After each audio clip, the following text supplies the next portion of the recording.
বিচারে যাবেন না। ছাত্রদল, যুবদল, আপনাদের স্বেচ্ছাসেবক দল, শ্রমিক দল, আপনাদের অপরিসীম আন্দোলন বাংলাদেশে এই মুগ্ধ খোকনের রক্তের বিনিময়ে অর্জিত হয়েছে আজকে দ্বিতীয় স্বাধীনতা। এই স্বাধীনভাবে আজকে শহীদ বেদিতে আমরা পুষ্পমাল্য অর্পণ করতে পেরেছি। কারিগণ, ছাত্র জনতা এবং তারেক রহমানের 16 বছরের আন্দোলনের এই ফল। তাই আজকে ইন্টেরিয়াম গভর্নমেন্টকে আমি শেষ বলতে চাই, দয়া করে কারো কথা শোনার প্রয়োজন নাই। অনুগ্রহ করে অবিলম্বে বাংলাদেশে নির্বাচন তফসিল ঘোষণা করেন। আগে কিন্তু সংসদে নির্বাচন, কারণ জনপ্রতিনিধিরাই ঠিক করবে পার্লামেন্টে সংস্কার কতটুকু হবে এবং স্থানীয় সরকার নির্বাচন কখন হবে।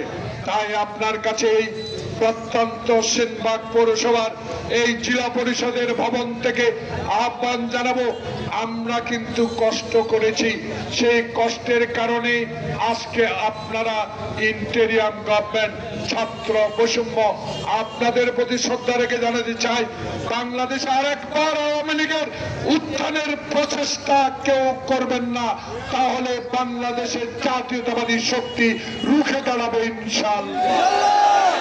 আমি ছাত্র, শ্রমিক, যুবদল, স্বেচ্ছাসেবক দল, বিএনপির নেতা কর্মীদের অনুরোধ করব, কষ্ট করছেন আর কদিন কষ্ট করেন, খেলা আবার নতুন করে শুরু হতে পারে।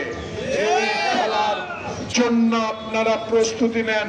সেই খেলা ইনশাআল্লাহ অতীতে যেই রকম শহীদরা স্বাধীনতা ঘোষণা করে বাংলাদেশ সহ বিশ্বের দরবারে অকুণ্ঠ সমর্থন পেয়েছেন, বেগম খালেদা জিয়া যেভাবে এরশাদের বিরুদ্ধে আন্দোলন করে বাংলাদেশে আপসী নেতৃত্ব পেয়েছেন, আবার আমার নেতা তারেক রহমান 10,000 কিলোমিটার দূরে থেকে আপনাদের মতো বৃহৎ সংগঠনকে নেতৃত্ব দিয়ে যেই সুযোগ আজকে সৃষ্টি করে দিয়েছেন, সেই সুযোগটা হলো জনগণের সরাসরি ভোটের মাধ্যমে তারেক রহমানে হবে ইনশাআল্লাহ বাংলাদেশের প্রধানমন্ত্রী।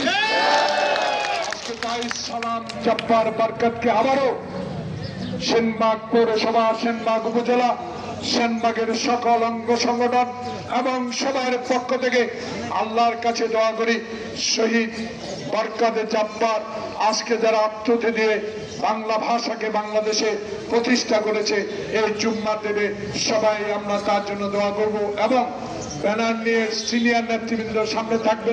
আমার